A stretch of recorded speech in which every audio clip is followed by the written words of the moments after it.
And we introduce our second human-rated vehicle. It was an uncrewed verification flight for that new rocket. Now, that's not the rocket out there on the pad today, but it will be flying humans soon.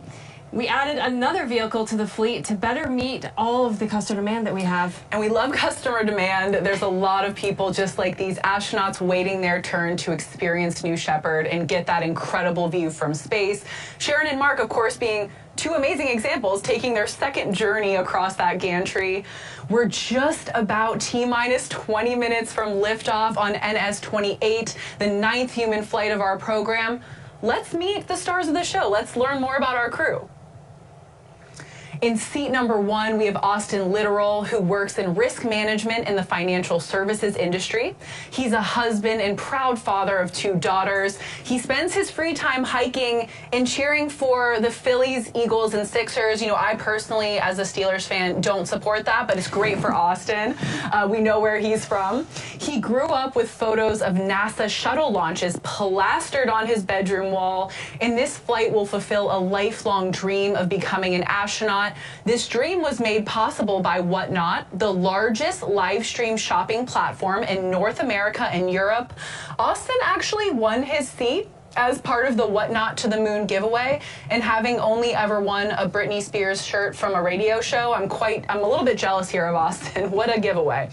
Seats 2 and 3 are also very special, and we're proud to welcome back 2 returning astronauts, Mark and Sharon Hagel. They both flew on New Shepard's 20th mission on March 31st, 2022, the ultimate testament to the power of the New Shepard experience. Mark is in seat 2. He's the CEO of Tricor International, a residential and commercial property development company.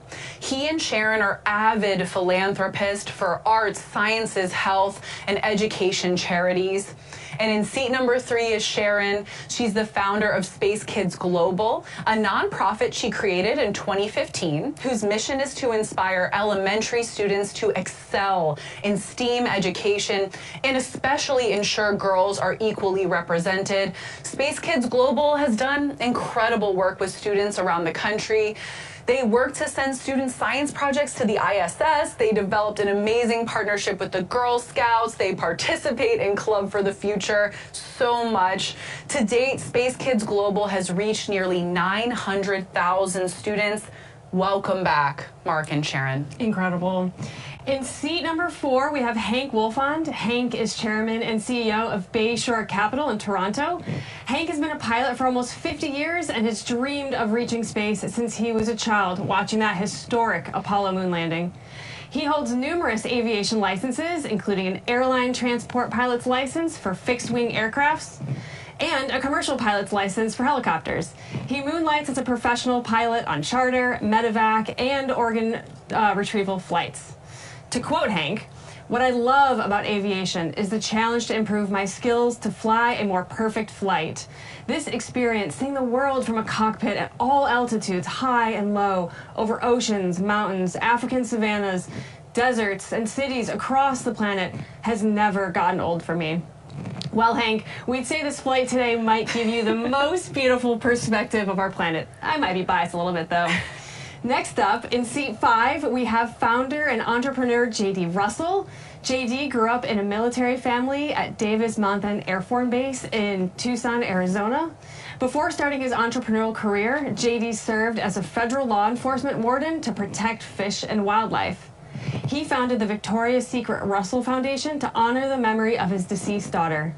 The foundation is dedicated to supporting children's education and assistance to families of first responders, and it's a proud partner with Dolly Parton's Imagination Library to bring the love of reading to children by gifting books free of charge. Such a noble mission. And last but not least, in seat number 6, we have Emily Calandrelli, known as the Space Gal to her millions of followers on social media. Emily is an MIT-trained engineer, an Emmy-nominated TV host, and if that's not enough, also a New York Times best-selling author. Everything Emily does is focused on inspiring young people, particularly young girls.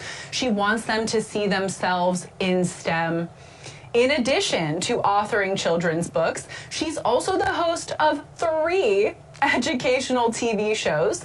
Exploration Outer Space on Fox stations, Emily's Wonder Lab on Netflix, and Emily's Science Lab, which airs on YouTube.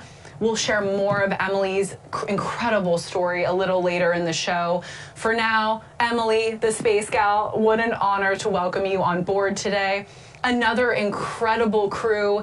These folks have dreamed of going to space for a long, long time, and now they're about to realize that dream. Wow. And the Hegels, welcome back. Welcome back. Another chance to go to space. With that, let's check out New Shepard on the pad. We're about T-minus 15 minutes.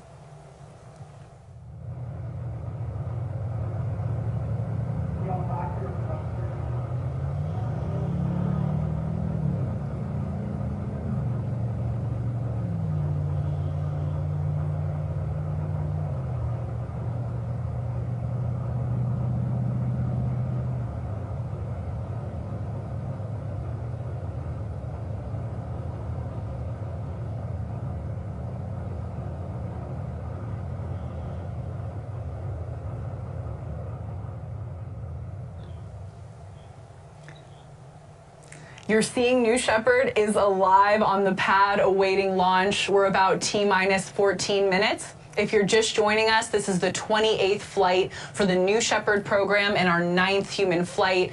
Now, just like we've done on past missions, today's crew made their own postcards to fly to space on behalf of Club for the Future, Blue Origin's nonprofit. Every time we fly astronauts, each one creates a postcard to take with them to space. Now here they are. Here are our crew in the Astronaut Training Center designing their postcards. It's such a neat tradition that every astronaut gets to make a postcard and fly these postcards to space. You know, the reason we fly postcards is because we want to make space more accessible to students. We want to see kids around the world reach for careers in STEAM. Another cool thing, in addition to the physical postcards, we're also introducing a new online way for students to draw digital postcards and send their art to space on New Shepard. If you want to participate in this program, it's a great way to jump in. Anyone can do it. It's free. It's easy. It's super fun for the whole family. I mean, I've done it a few times. I know you have too.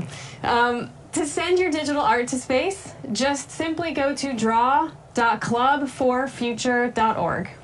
And something else that's really unique, Crayola, Space for All, Club for the Future, and Kennedy Space Center Visitor Complex recently announced a national initiative called Creativity Launches the Future. It's a program for students, parents, and the community to nominate exceptional educators. We all know them, we all love them, for a chance to win a VIP trip to the KSC Visitors Complex. You can nominate that outstanding educator in your life by following the club on its social handle, @Club4Future. Applications close on January 20th. Yeah, get those nominations in. You all know rock star educators. So, you know, this is something that Club just loves to do. We find these great organizations doing fantastic work. We join forces for good. So yeah, let's, you know, it's great to see that we're linking arms with Club for the Future and recognizing all these outstanding educators. That's why we do this. Absolutely, Allison. Our future is bright, absolutely, seeing all these inspired students. We're at T-minus, just under 12 minutes to take off. Let's check out New Shepard on the pad. We'll be right back.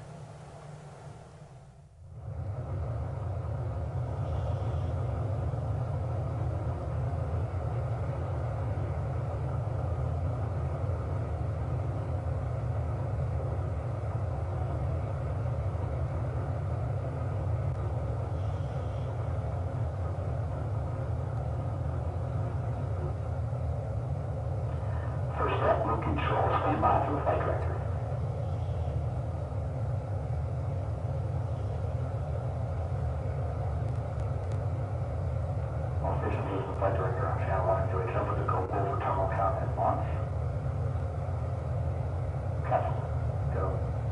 Booster, go. Ground.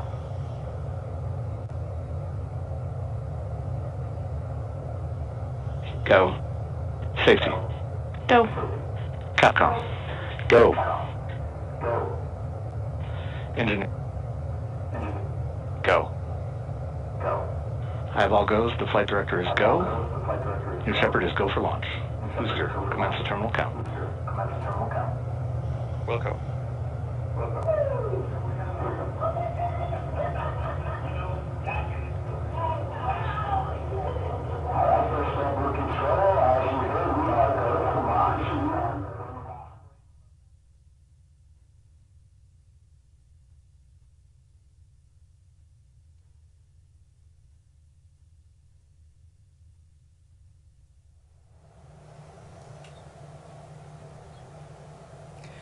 What we all just heard was an amazing go, no go poll to confirm that the NS-28 mission is a go for launch today.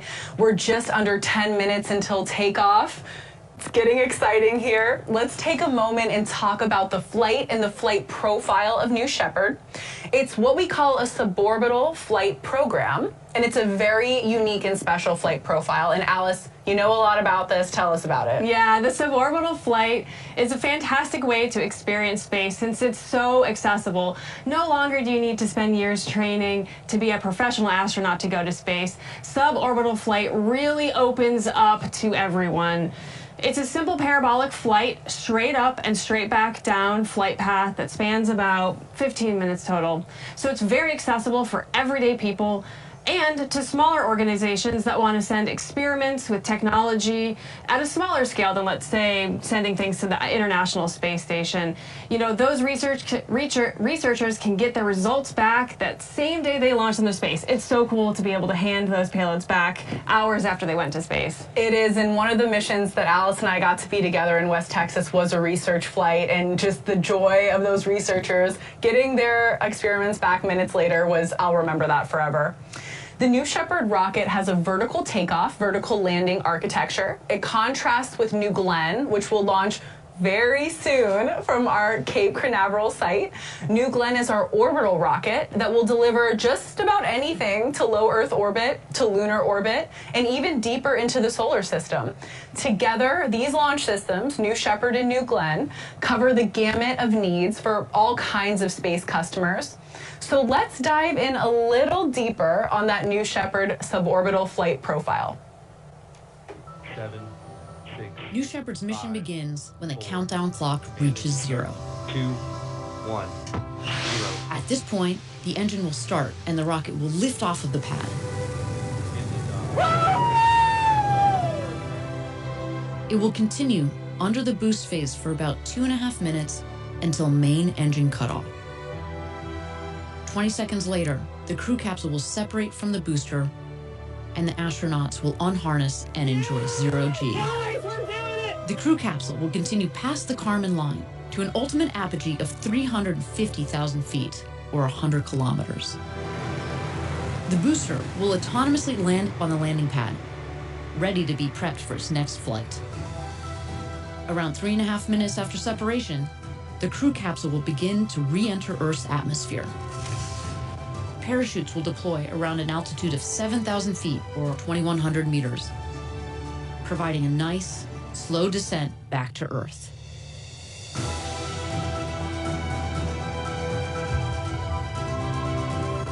After landing, astronauts exit the capsule and are greeted by the Blue Origin ground crew, family, and friends to celebrate and reflect on their flight. New Shepard, an adventure unlike anything on Earth.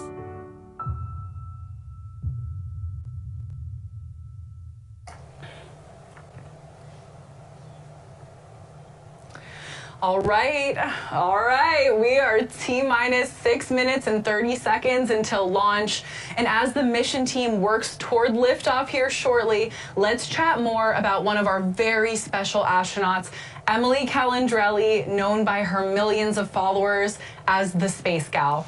Emily is all about inspiring young people, especially young girls, to see themselves in the world of STEAM. She's authored not 1, not 2, but 9 children's books and is the host and executive producer of the Emmy-winning show Exploration Outer Space. Since 2014, the show has been taking us on these awesome trips through space, showing off some really cool missions and the latest advancements in science. And as Emily checks out space agencies, private space companies, and universities, I mean, come on, how cool of a show. It's so cool. Emily is amazing. And actually, on my flight over here for the webcast, literally the person in the seat next to me didn't know them. They were a stranger. They were watching Emily Calandrelli videos, inspiring the next generation. Oh my goodness. It was so timely. Emily is also the co-creator and host of Emily's Wonder Lab on Netflix, where she makes science fun and accessible for families through engaging STEAM-focused experiments, just like the one you're seeing on your screen. Most recently, Emily's launched a new YouTube series, Emily's Science Lab. In this show, she continues her mission of making science hands-on, fun, accessible, teaching families how to conduct all these popular experiments from her books right at home. It's so impressive. I know all my cousins also love Emily Calandrelli. It's amazing. But wait, Jackie, there's more. There's more. But. Yes. Emily has also worked on campaigns to improve TSA's treatment of breastfeeding mothers and to enhance parental leave in the space industry. I mean, Emily Calandrelli, you are a force for STEM education. She really is a superhero, Alice. Emily has done so much for our younger generation, and we're honored to have her aboard New Shepard today. I think she's someone who definitely needs to be an astronaut. That's an understatement. Yeah, it's definitely time, Emily. Thank you for all that you do, for all of those young children that you inspire. We hope that you have the most magical experience today in space. Soak it all in. We're rooting for you. Yeah, and Emily talks a lot about where she's from in West Virginia, and also being from that region. It's amazing that she's bringing space to areas of the country too where maybe they weren't as familiar, and it's so inspirational, everything that she's doing. We are getting close here, Alice. We're at about T-minus 3 minutes and almost 30 seconds. Let's take a moment and toss it over to New Shepard, get some of those views as we get a little closer, inching towards our liftoff time. We'll be right back.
Welcome back. We're just under 3 minutes to launch. We have heard there are some frame rate issues with the YouTube feed, so if you're experiencing that, please head over to blueorigin.com/live.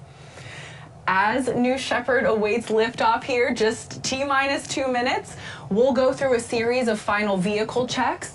Let's await those checks and listen in. These are some of the really, unique design elements of the New Shepard vehicle. Yeah, you'll see there on your screen that gantry-way is retracting from the crew capsule. That is what the astronauts walk across to get into the crew capsule this morning, and it retracting is a great sign. This is all nominal. Soon we will see some additional checks. Let's stand by and take a look.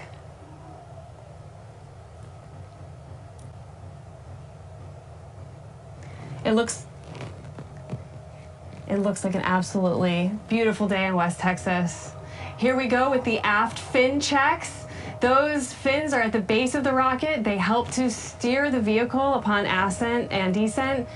Them wiggling here is totally normal. We do this final check just a minute before launch.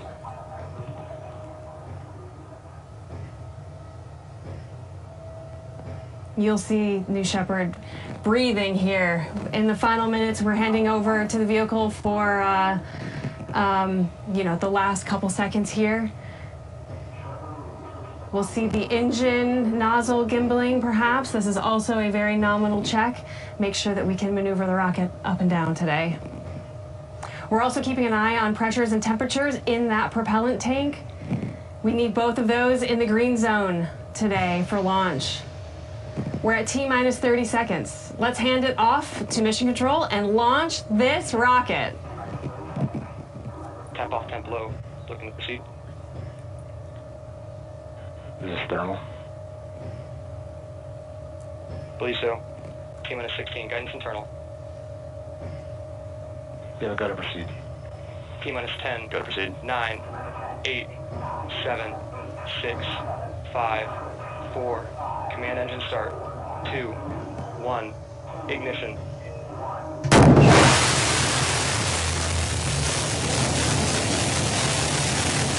Liftoff.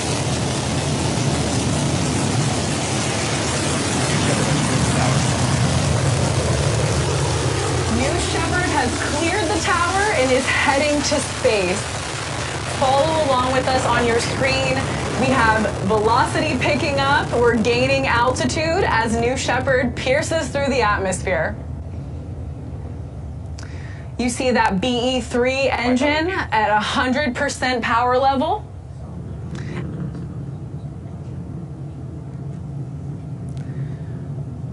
Feet. New Shepard is approaching max Q here soon, where the aerodynamic stress on that vehicle is at its max.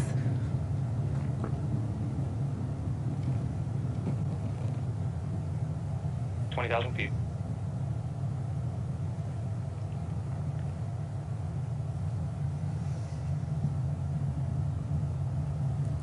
New Shepard has passed max Q. BE-3 is pushing back up to 100% as the atmosphere gets thinner and higher. 40,000 feet.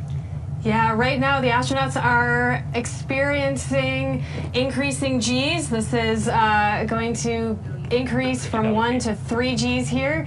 That's 3 times your weight pushing you down into that seat as you launch to space. Quite a ride.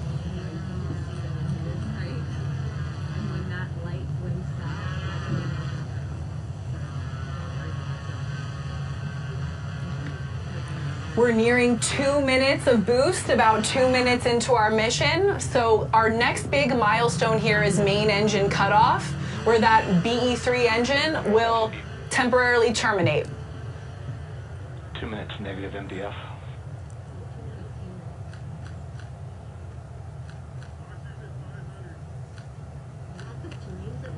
Yeah. 10 seconds to MECO. 150,000 feet.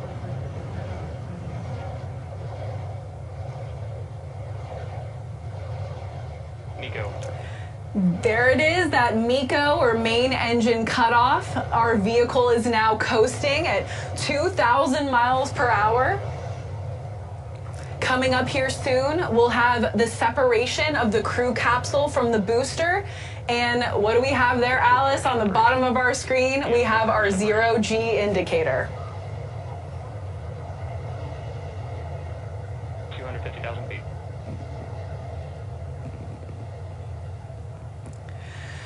You can see it in the center of your screen. Separation is confirmed. The crew capsule is floating in 0G as the New Shepard booster starts its descent back to the landing pad. An absolutely huge congratulations to all 6 of our crew. They are officially astronauts.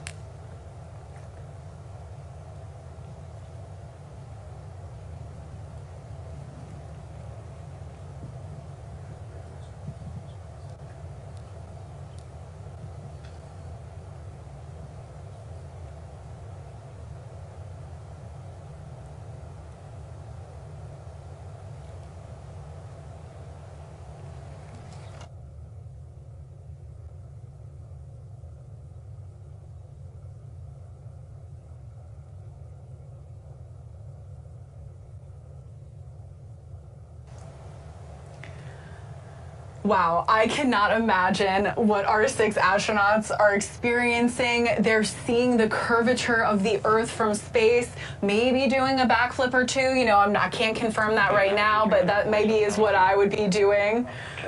And as we mentioned, you can see the separation between the crew capsule and the booster very clearly here in the center of your screen. So you can see this booster altitude is dropping rapidly, right? And the velocity is picking up as that New Shepard booster heads back to the West Texas desert. Yeah, I can imagine the astronauts are unbuckled from their seats right now, looking out those huge windows, enjoying a moment, taking some pictures together. The crew usually has something choreographed before the flight, so they know what they're doing up there, and I'm sure it's just a phenomenal moment they're all having together. I feel like Mark and Sharon on board are, you know, the astronaut experts, right? They're professionals here now on their second flight. They're the tour guides. Yes, yes.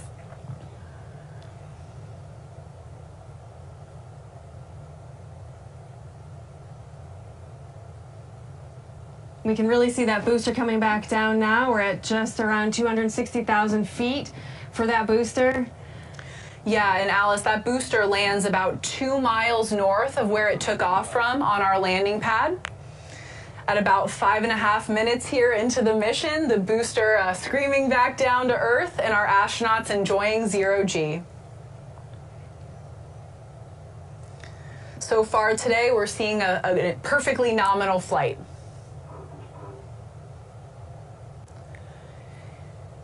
And again, today is our NS-28 mission. It's our 9th human flight, but this booster you're seeing head back to Earth here has flown 12 times.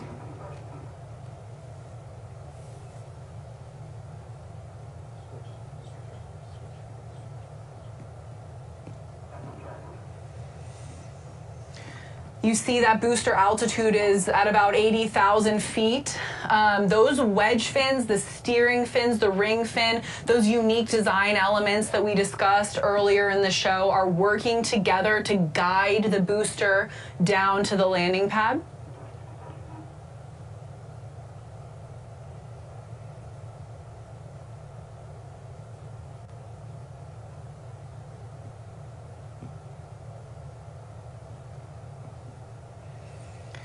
Soon here we'll hear that sonic boom. There go the brakes. Our speed will start pretty rapidly decreasing here. Standing by for that BE-3 engine relight.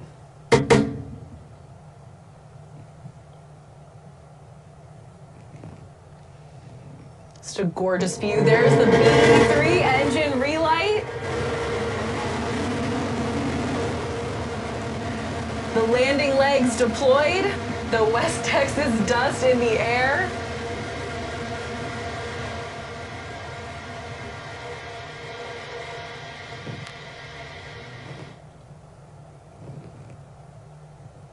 And touchdown. What an incredible sight to see. Let's let this dust clear and we'll see. There it is. The New Shepard booster standing tall on the landing pad. Again, love the sight of that West Texas dust. It clears and it's like almost it's a magic trick. It's like, here's the booster. Yeah, the booster return is truly one of our proudest moments at Blue because it really does show the incredible engineering and all the hard work that's gone into bringing a rocket safely home from space. And that rocket is ready to be reused. Again, you know, like you said, Alice, the booster touchdown is, of course, one of the proudest moments. It's, you know, an amazing feat of engineering, but our show and our mission are not over. As we mentioned before, you know, the shape of that crew capsule causes it to descend significantly slower, of course, than the booster here. So our astronauts at this point are buckled into their seats. They're headed back down, and we'll check in with them shortly.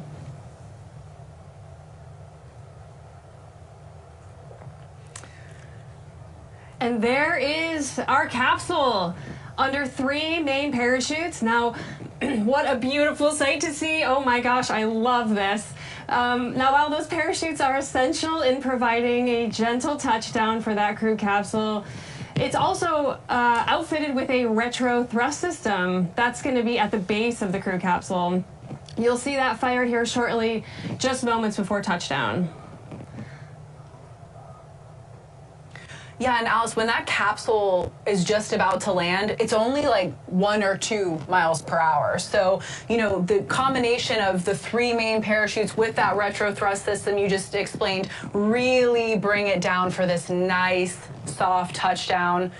And at this point, right, our astronauts, they had, you know, time and space. They flew on a rocket, and now they're coasting back to Earth, back to that West Texas desert, to their awaiting friends and family here shortly. Yeah, they're probably just starting to take some deep breaths here. Yes. We can see the beautiful view here of the capsule descending with the mountains in the background. We're just a few hundred feet from touchdown. What a beautiful flight today. You'll see our velocity there, Jackie, is just around 16 miles an hour. That will, like you said, decrease to just 1 or 2 miles an hour. Let's take a look. Watch for that cloud of dust. There it is. Our crew capsule is safely on the ground. A big touchdown moment there. Incredible sight to see. And, you know, now that our capsule is on the ground and our parachutes are there, it's time for our recovery team to drive out as a convoy to the crew capsule. They're going to do a few things before we have the crew step out. They're going to safe the vehicle. We'll have crew member 7 walk around and get some big thumbs up and smiles from all the astronauts. And then shortly we'll see a hatch opening. So let's stay tuned. Yeah, and Alice, I know you've actually driven these recovery vehicles racing out towards the desert to see the astronauts. What's that like? I hope to be a passenger in that car with you one day. It's a thrill. Oh my gosh, it's incredible to get out there and be in such a remote place and have such a cool and futuristic piece of engineering sitting out there waiting for us to let the 6 astronauts out. Love that contrast. And while we wait on our recovery crew to come out here, safe the vehicle, open the hatch, we have a very special guest joining us, one of our former New Shepard astronauts, someone who has experienced that very flight profile firsthand, Carson Kitchen, the youngest woman astronaut to cross the Kármán line. Let's patch in Carson. Hi, it's such a pleasure to be here with you today. Thank you for having me. This is just so exciting. I'm not gonna lie, I was getting a little emotional watching this that much. I can imagine, Carson. I'm so happy to see you. Now, you've been through this before, so you have a very, very unique perspective. Tell us, so our astronauts just flew on a rocket, they were in space, and they just landed back under those beautiful parachutes. What was going through your head? What do you think's going through their head in this moment? Honestly, I bet that they're just overcome with emotion. It's quite an interesting feeling being back on Earth. You're just so grateful for the experience that you just had because it really immediately changes your life. I was also really grateful to be home in one piece, to be completely honest with you. But I know that they're eager to reunite with your family and tell them all about the wonderful things that they just saw and that they felt. And to be honest, I bet they're a little bummed that the experience is over, wishing that they could spend a couple more minutes in space. Wow, and I mean, I can't even imagine that feeling. What an incredible experience. And I know it's probably hard to say, so I might let you say more than one, but if you had to pick a top highlight from your flight, what would you say was your favorite moment? I know this is a tough one. You are right, it's definitely tough to pinpoint. I would say a moment I remember quite vividly is right before meeting separation, when the sky starts to darken and time seems to start slowing down and everything gets a little quieter. That's when the whole experience became very real and very mental for me, realizing that, okay, I'm actually going to space right now, that this is the process of happening and that this incredible dream of mine was coming true. It's truly unforgettable. Obviously, looking back at our bright fluorescent beating heart of Earth is surreal as well. Carson, your words are poetry. That's absolutely beautiful. Thank you for that description. Seriously. Now, tell us a little bit about the training experience, right? So how long are you in West Texas? How ready did you feel for your flight? Tell us a little bit about that. So you spend about 5 days in the astronaut village, but you spend about 2 of those days training with the crew member 7 and the rest of the astronauts. The training, they're very long days, but they're incredibly rewarding. The biggest takeaway I got from training is that you succeed and that you fail as a team. Obviously, each person is responsible for playing their part, but we're also responsible for looking out with one another. And training is about preparing for mission success, but at the core, it's about working team.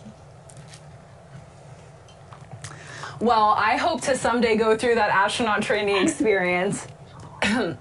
Now, we often hear that crews on New Shepard become very tight-knit. Can you tell us I'm so sorry, coughing. Can you tell us a little bit about that?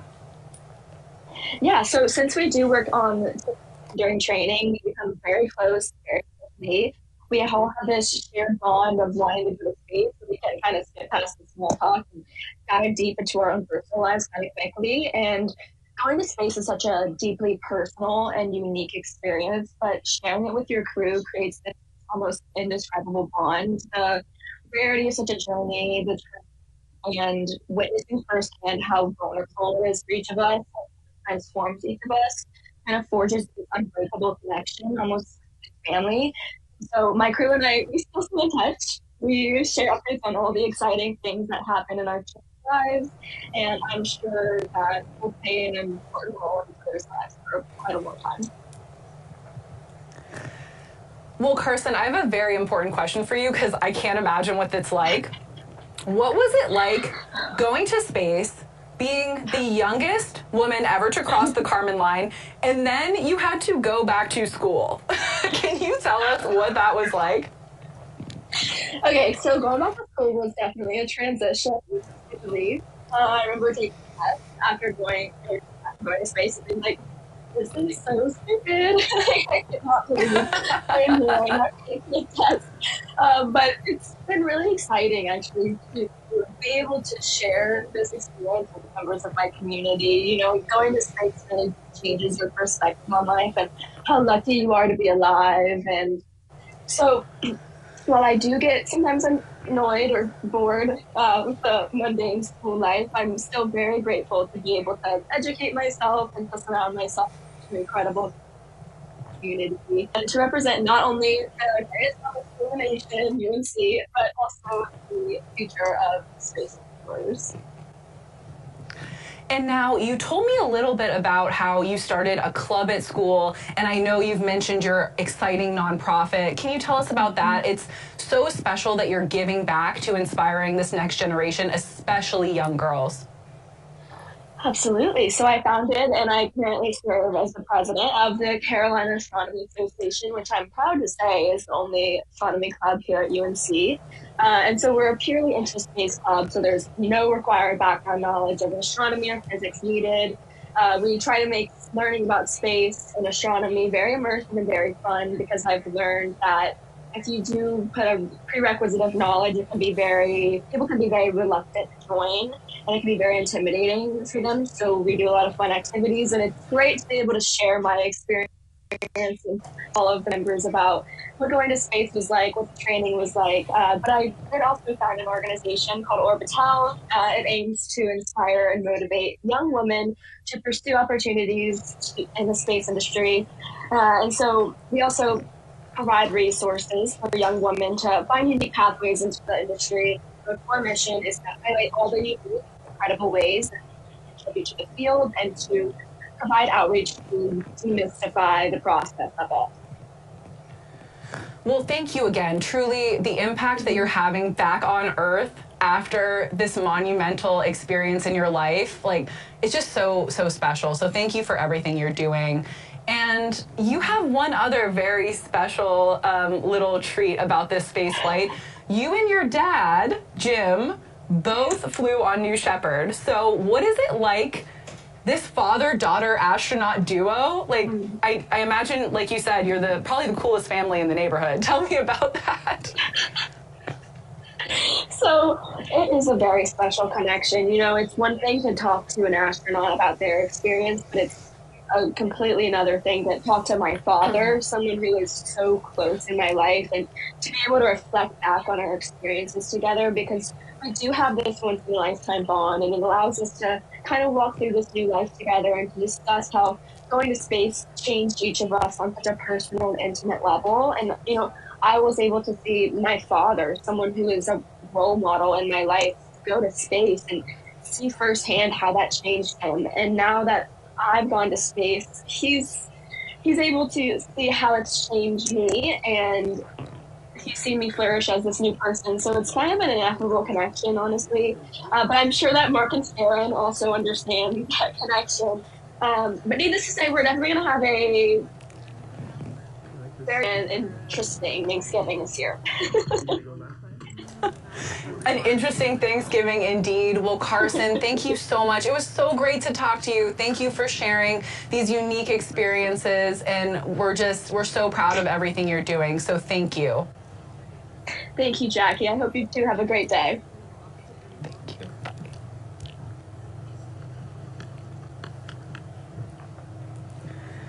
So Alice, the stairs are out. Our crew will be stepping out here shortly. What are these final touches going on here?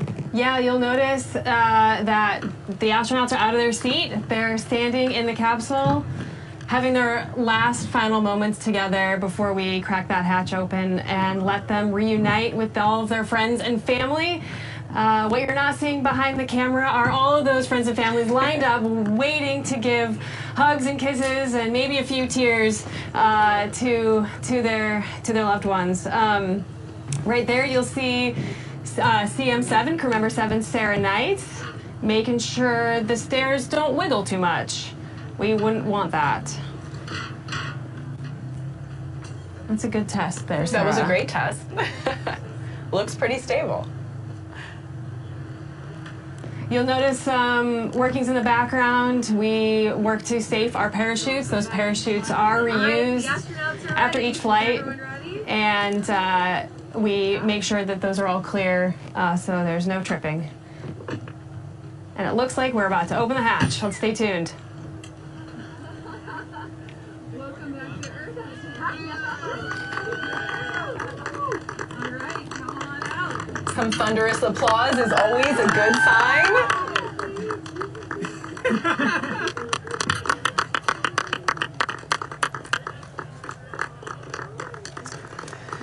Welcome back to Austin. Welcome back again to Mark. Oh, that's a pretty unique flag. A second spaceflight flag is a small and elite group.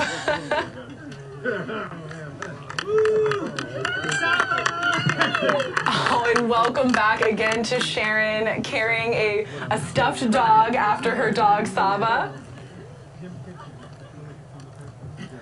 Welcome back to Hank. You're an astronaut, Hank. Congratulations.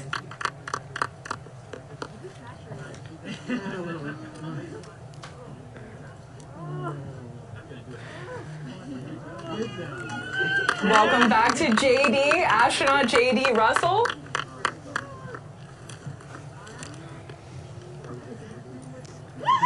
And last but certainly not least, the space gal herself, Emily Calandrelli, finally an astronaut. And there are those big hugs. Oh my gosh, what a special moment. I told you I'd see you in the capsule. Twice! And no, that's right. Man, that was like so smooth, it was scary.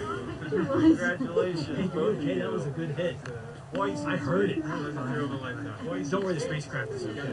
You guys, congratulations. Thank you. What a moment for everyone there, Way to go. celebrating. They just got back from space, and quite frankly, they probably don't have much to say. Those moments will make you speechless. It will take a while, I think, for those astronauts to soak in what just happened. Hey. And I think one really special thing we heard about all these astronauts is that they are so philanthropic. They inspire the next generation, and I'm sure that this experience they're going to give back and share. I was like counting down to Miko. I was like, let us get to Miko. Let us get to Miko. Come on, come on, come on, come on, come on. And once we got to Miko, I was like, boom, I'm not scared anymore. That kick in your pants from separation is wild. Yeah. It is wild. I had to tell my brain, like, this is normal, this is expected, it's supposed to be a kick in the pants. Oh my gosh. And we got to weightlessness. I immediately turned upside down and looked at the planet, and then there was so much blackness. There was so much space. I didn't expect to see so much space. And I kept saying, like, that's our planet. That's our planet. It was the same feeling I got when my kids were born. And I was like, that's my baby. That's my baby. And I like had that same feeling where I'm like seeing it for the first time. It was beautiful. It was beautiful. It's incredible. Yeah. Oh my God. Thank you. Yes. Thank you. We did it. We did it. We did it. We did it. We did it. We did it. We did it. We did it. We did it. We did it. We did it. Oh, man. I'm the 100th woman in space. You're the 100th woman in space. Oh, what a ride. What a ride. Amazing. Whew. So when do you come down from this? Like months later, years later? I don't know. You'll have to tell me. Yeah. Oh, wow. That was crazy. Thanks, Emily. I love you. Thanks for sharing it with us. Thank you. Oh.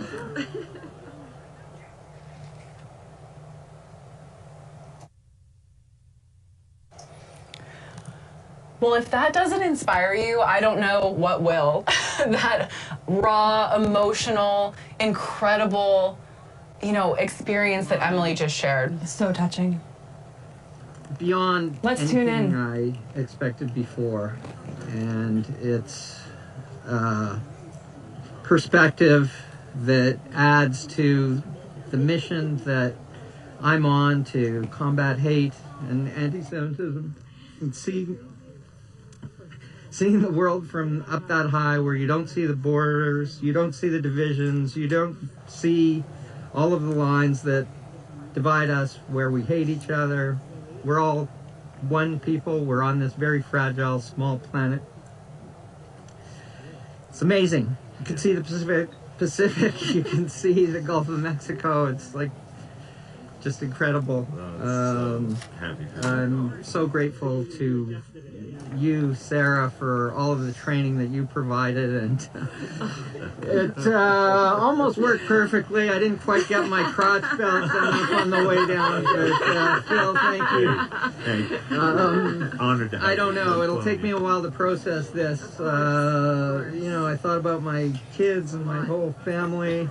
I was trying to deliver a message in the middle of space, and it's just so much going on in my head. But We're so proud. I can't wait to go again. Yeah, there you go. There you go. Follow the Hagels. Yeah. She's coming with me next time. We're gonna do the Hagel thing. There we go. You gotta think somebody's gonna take it up with the Hagels. You may want to go a third Carry time. on the tradition. Hank's words about, seeing that we're all in this together. It's one Earth, we're all on together. That view from space, that overview effect, hearing Hank's, again, these emotional, these raw reactions is so special. Yeah, it's getting me emotional, quite frankly.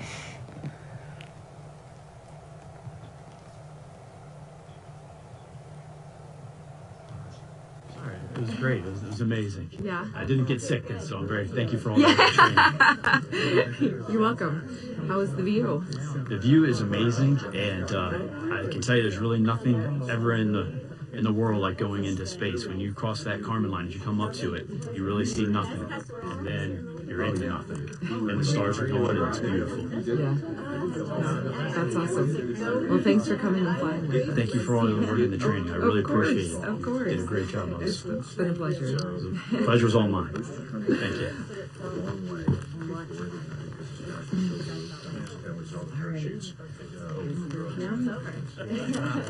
Hi. Hi, friends. Do you want to tell us? What an incredible day. What an incredible day for all of us, especially those 6 astronauts that we just heard from on board today's flight. It was an absolute honor to fly you to space. If you would like to follow in the pioneering footsteps of these astronauts and purchase a seat on a future ride to space, visit blueorigin.com and click on that big Fly to Space button. Your own journey to visit the Kármán line is closer than you think. Yes, Alice, that Fly to Space button, it's very direct. Click here, Fly to Space. And if you'd like to purchase a mission patch or other swag to commemorate today's launch, head to the Blue Origin shop for patches, shirts. It's getting cold. You see a hat there. There's so much more. And in the center there's that patch for today's flight, which is what our astronauts wore on their flight suits, and it has a very special meaning behind it.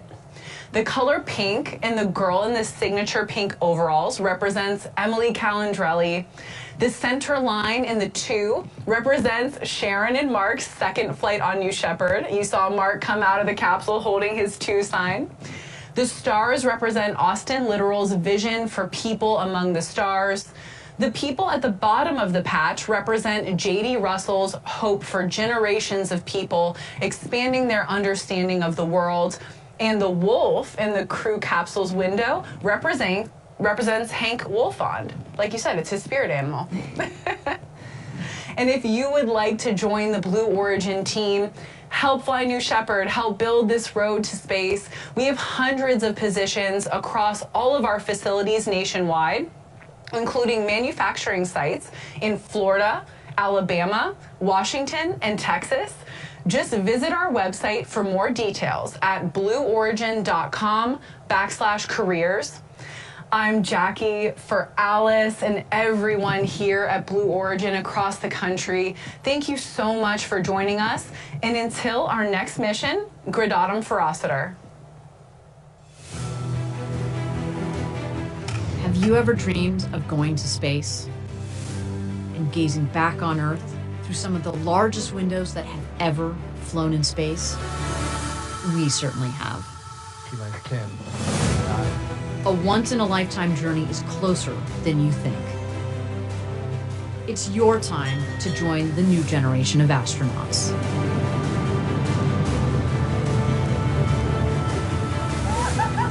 To book your flight, visit blueorigin.com and click Fly to Space. Tell us as much as you can about yourself. We welcome you to the final frontier.